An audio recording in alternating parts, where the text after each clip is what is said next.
Pachacute, the emperor, said to the elders, we need to worship the higher being, Viracocha. And here I am, representing my people, to bless Charlene. Charlene, would you come here, please? Por favor, ven aquí, Charlene. The power of language is so important of culture. Charlene, in the name of the Creator, bless you and prosper you in every way in your walk of life. This path to the Congress is long, but we're here with you. The Creator is with you because He's here. You feel it? He's here because He wants His people to have a voice. He wants His people, all of us, to have love and grace and justice, and to be His voice, His hand, His feet, and that's what you are stepping into that. It's a major undertaking, but many prophets and emperors from our lands have walked that way, and He's called you. I am moved because you are a sister, you are a mother like me. You have a role in this world. We have a role as indigenous people, a major role. Thank you so much. Bless you and prosper you. The Creator says that to you.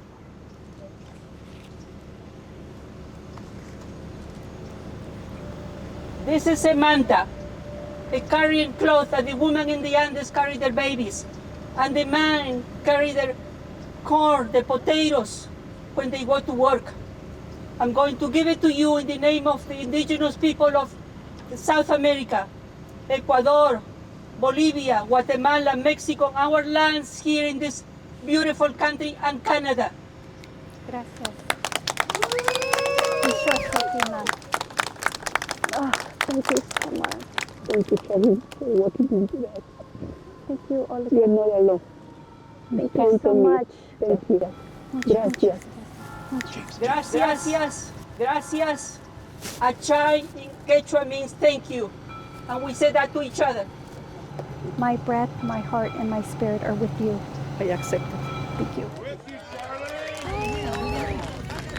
Charlene. My name is Charlene Nijmeh, and I want to thank you all for coming out to give me the support that I need for announcing my run for Congress in District 18 in 2024. It's great to see many familiar faces. I know we get busy in this rat race of life, and we don't get to see each other as often as we should. For those of you who don't know me, I want to tell you who I am and why I'm running for Congress. First and foremost, I am a lifelong Democrat, and I am proud to be one. But I am also angry and frustrated with our politics and our politicians today. We used to have leaders and not politicians. Leaders like Robert Kennedy. We have his memorial right behind us here at this park. Robert Kennedy said, the essence of responsibility is to put the public good ahead of personal gain. Do you believe our leaders today put public good ahead of their own personal gain? No. They don't care about us or our problems, and we all see it. I'm running against another Democrat. Her name is Zoe Lofgren, who's backed by the Democratic Party machine and the special interest corporate money that has kept her in office for the last 30 years. The Democratic Party doesn't want me to run against her. They tell me I should wait until she decides to retire. No. I told them I don't have time to wait. We don't have time to wait. She's 75 years old and she's been in Congress for 30 years. What is she waiting for? Robert Kennedy said that the purpose of life is to contribute in some way to making things better. Has Zoe Lofgren, or any of our politicians for that matter, have they made our lives any better? No. So why do we keep voting them in? Especially when they don't represent us, the people, and our interests. Look, any politicians who represents the special interests over the interests of our communities, they should be voted out, period. Yeah. It's very simple. Woo! Well, we need to start holding those politicians accountable. As a Democrat, I can admit that my own party doesn't always do the right thing. The Democratic Party leaders looked the other way when justice called upon them to do my people justice, the Muwekma Ohlone tribe. But admitting my party's failures doesn't make me want to abandon the Democratic Party. It only makes me want to get involved and fix what's broken. And the other party isn't any better. But we all know politics in America hasn't worked for us in a long time. I've personally seen it up close, and I could tell you it's broken and it's corrupt. And believe me when I tell you, it's not us, it's them. They don't listen to us and they don't respect us. Of course they want us to respect them, but respect for government only begins when the government starts respecting the people. Yeah. We the people. I am also the founder and CEO of an international textile recycling business that diverts 60 million pounds of textile waste yearly and operates on 4 continents. My partners and I have built a chain of 123 stores, creating 6,000 jobs and a source of affordable clothing in Mexico, Guatemala, Honduras, and El Salvador. I am proud of our environmental impact and our accomplishments. But as a business owner who built my company from the ground up, I understand what it's like for our local and family businesses who struggle to keep their lights on in the face of rising inflation and costs. Our incumbent politicians have done little to relieve the pressures of inflation on small business owners who are the lifeblood of our economy and our communities.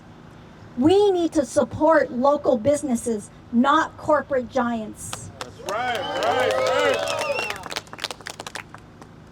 I am also the leader of the Muwekma Ohlone tribe, a sovereign tribal nation whose ancestors have continuously occupied these lands for over 10,000 years. I am the direct descendant of those ancestors who have always protected these lands. And now it's my turn. It's my duty as the chairwoman to carry on that sacred obligation of protecting these lands and serving our community. I represent a very diverse tribal community. Our tribal members don't always share the same values or goals. In our tribe, we have a diverse political views. Our members are have divergent religious beliefs, from the most devout clergy who follow in the traditions of the mission to faith keepers struggling to keep our ceremony alive, and young people who look to walk the red road. We have tribal members of every walk of life, profession, and political persuasion. We have college-educated professionals. We have mechanics and contractors. We have business owners, and we have members who are unemployed or incarcerated. We have members who are well financially off, and we have members who are struggling financially. We don't agree on all issues, but one thing we do agree on is that we are all part of the same community that has shared dreams and values of itself. So we respect each other's opinions, and we listen to each other and work to understand each other's perspectives deeply and honestly. As a tribal leader, it's my job to represent every single one of us, not just the folks who are well off or the folks who can vote. The American political process has failed all those who cannot afford it. When I look at the divisiveness of our politics today, I don't see what I see in my tribe. I don't see the community. I don't see the solidarity that it takes to survive the upcoming struggles we all surely face if we don't work together to solve our environmental crisis, our homeless crisis, or our financial crisis. True leadership is about bringing us all together, not working to divide us. True leadership is listening to all those you represent and finding solutions to make our lives better, not just some of us. Again, I don't pretend this is going to be an easy task, but it has to start with the truth, honest conversations, and respect for each other. That's what I've learned from my ancestors, and that's what it means to be a true leader. Yes. Woo! Woo! As the leader of my tribe, it's my responsibility to make sure tens and thousands of our dead ancestors who were unearthed and studied by the academics and anthropologists are returned back to the ground to give them peace. But the repatriation of our ancestors and the restoration of our federal recognition are being held hostage by incumbent politicians who serve special interest corporations. And they would rather see my people gentrified out of our 10,000-year Aboriginal homelands than to acknowledge that we still exist today, that we are still here together as a community. That's right. Yes, that's part of the why I'm running. Those of you who have supported and followed my journey to bring justice to my people have witnessed firsthand how the politicians ignore our phone calls, ignore our letters, ignore our protests, ignore our cries for justice. Over 50,000 signatures, dozens and dozens of religious organizations, universities, high schools, environmental groups, conservation groups, city, county, and state agencies, student groups, local national justice groups, and the list goes on and on and on. A list that spans over 40 plus years. 40 years of voices that have been silenced. Our voices, no matter how many we have of them, are being drowned out by the checks of special interest corporations. Unfortunately, when money talks, politicians listen. Just look at the crisis in the Middle East. Until the bombing of Gaza, I never knew it was so hard for our politicians to say the words ceasefire, or how about stop killing innocent children. We all see it. The whole world sees it. The Palestinians have shown us who our politicians represent, and it's not us. The majority of the American people believe in compassion, nonviolence, freedom, and peace. These are the American values, and we are proud of them. 80% of us Democrats believe the United States should demand a ceasefire from Israel and Hamas in order to de-escalate the violence in Gaza. 80% of Democrats, 80%, and nobody's listening. Will you join me in calling on Congresswoman Zoe Lofgren to call for a ceasefire in Gaza because she hasn't. Ceasefire! Ceasefire! I can't believe we have to scream and protest to get our representatives to represent us, to represent American values. Where is their moral compass? I say shame on them. Today's politicians must learn to listen to yesterday's leaders. In the words of Robert Kennedy, every time we turn our heads the other way, when we see the law flouted, when we tolerate what we know to be wrong, when we close our eyes and ears to the corrupt because we are too busy or too frightened, when we fail to speak up and speak out, we strike a blow against freedom and decency and justice. Yes. Zoe, I asked you once if you had the courage to support my people by sponsoring legislation that would have recognized our existence. But you sided with special interests and you failed us. I ask you now once again, do you have the courage to do what is right? Or will you once again choose the wrong side of justice? Will you demand Israel stop the killing of the innocent women and children of Gaza? Or will you continue to look the other way and ignore their injustice? Are you listening, Zoe? Do you hear the muffled screams of the children buried beneath the rubbles? If you don't hear them, do you at least hear us? Do you hear the people whom you represent?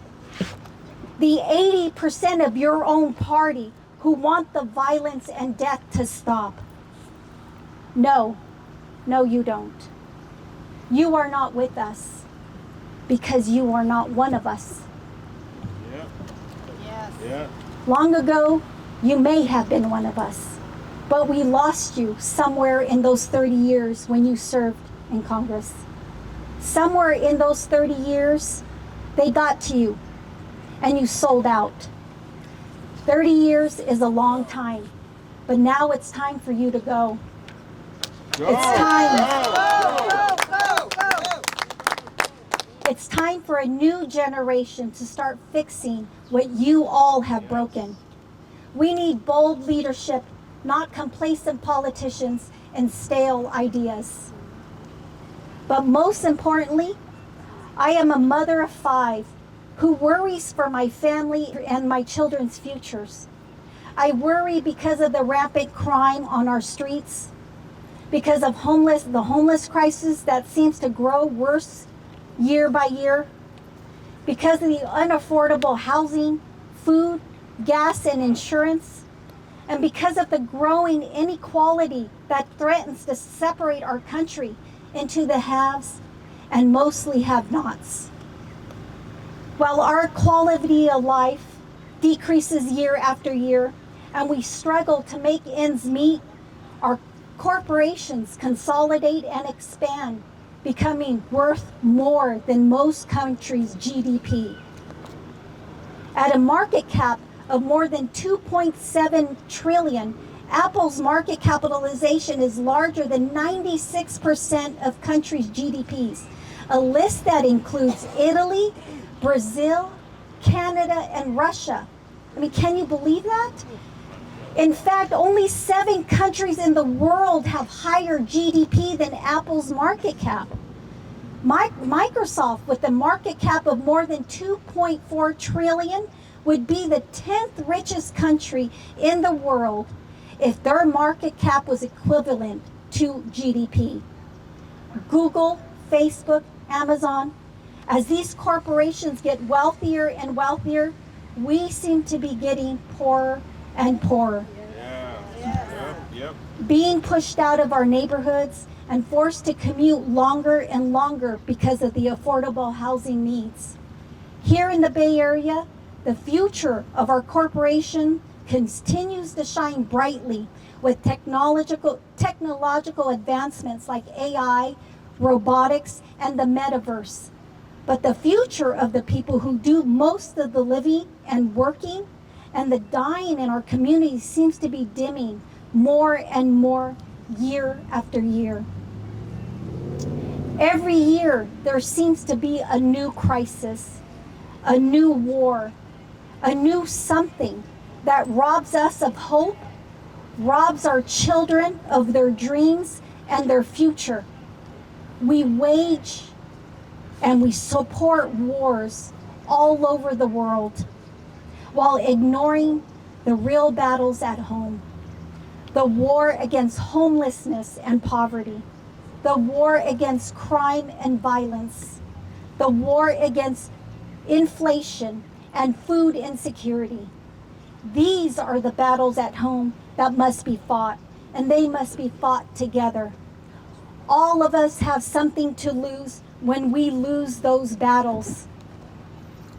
All the while, entrenched incumbents sit comfortably in Congress, detached from the family struggles to keep a roof over their heads. These politicians have ignored the basic housing needs of our marginalized communities simply because they don't care about our housing needs. It's the type of subconscious bias that sits at the cracks of racism and elitism, and my community knows it too well. When our government stops working for the people, there are consequences.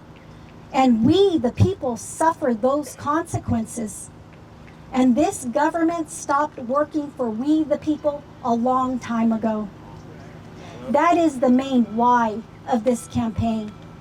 Why did I decide to run for Congress?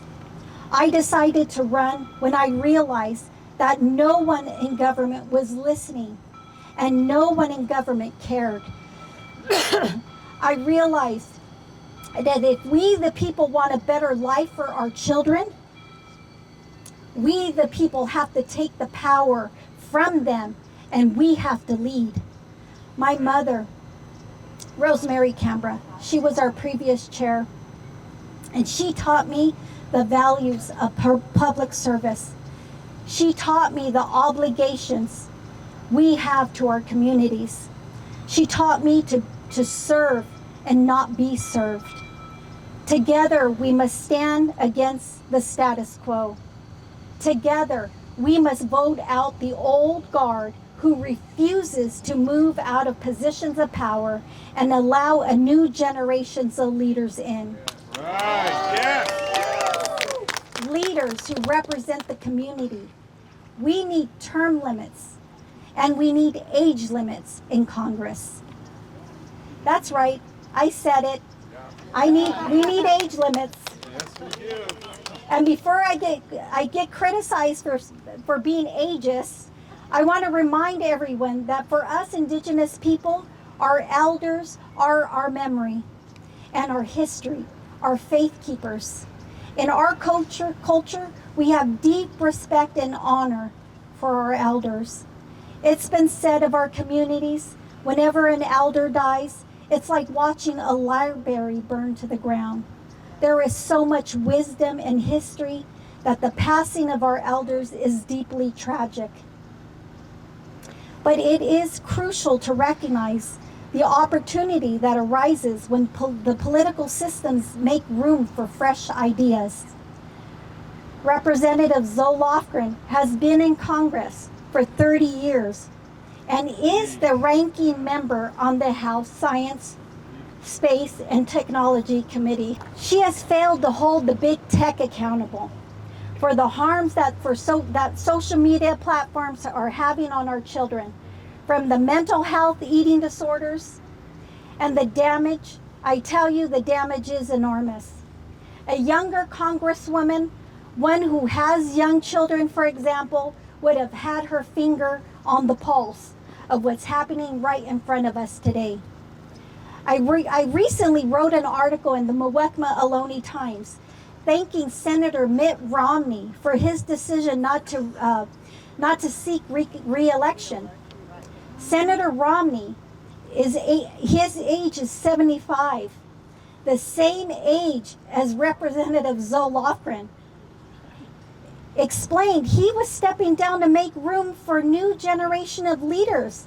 And he also called on President Joe Biden and candidate Trump to step aside as well to allow the younger candidates to come into these positions. Senator Romney's willingness to put the interests of the nation ahead of his own personal ambition is so rare among Congress members. That willingness to demonstrate the political system is more important than one's political career. It is the basis upon which all of us voters' trust is built. To put public good ahead of personal gain. It looks like Senator Romney was listening to Bobby Kennedy. Yeah. And in Congress, in our Congress, that's dominated by the old guard, and I mean old, of all the political elites who rarely face any challenge at the ballot box. Making space for younger voices is a social justice issue unto itself. Yes. I know you are all here today because you want and you need change.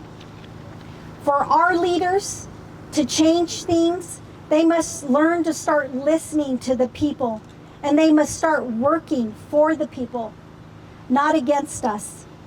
I'm here to listen. I'm here to work for my community as I have worked for my tribe. I will build relationships with those in Congress who will fight with me. And I want to encourage and support community leaders to challenge the incumbents who have been there too long and who don't share our values. We can defeat them. They want you to believe there is no hope, that they are invincible. But believe me, they are not. This election, we are going to see a shift in Congress. More of us are running more than before. We need more of us in Congress. We will build communities that are affordable for all of us, not just some of us. We will build a better California where we the people, are served, than rather the special interests and trillion-dollar corporations. And if you believe that we need to stop waging wars all over the world while ignoring the real battles at home, then fight with me. Fight homelessness and poverty. Fight crime and violence. Fight inflation and food insecurity. Fight the humanitarian crisis on the border. Fight against the housing crisis in this country.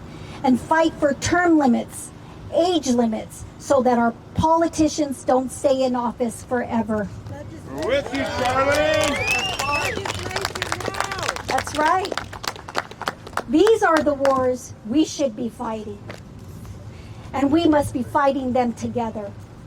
Californians deserve better, more affordable standard of living, and I am committed to making that a reality for all of us. As your representative, I will fight to create opportunities for every county in every corner of our state. My top priorities will be to create more living wage jobs, improve our schools, and make public safety our top concern. With over 2 decades of experience building a successful recycling company, starting a charitable foundation, and leading a tribal government, I have proven the skills and the know-how to find solutions, bring people together, and get things done. Together, we can make California a better place for us all. Please join me in this campaign to push out the old guard and bring in the new and the bold. This campaign is for everyone who has felt unseen and unrecognized by the federal government. I'm going to make sure they all hear us. We will fight to reclaim our voice and finally make them hear us. Thank you today. Thank you for coming out. I appreciate it. Yeah. Yeah. Thank you. Vote, everybody. Please vote. Please vote. Oh, of course we will, sweetheart.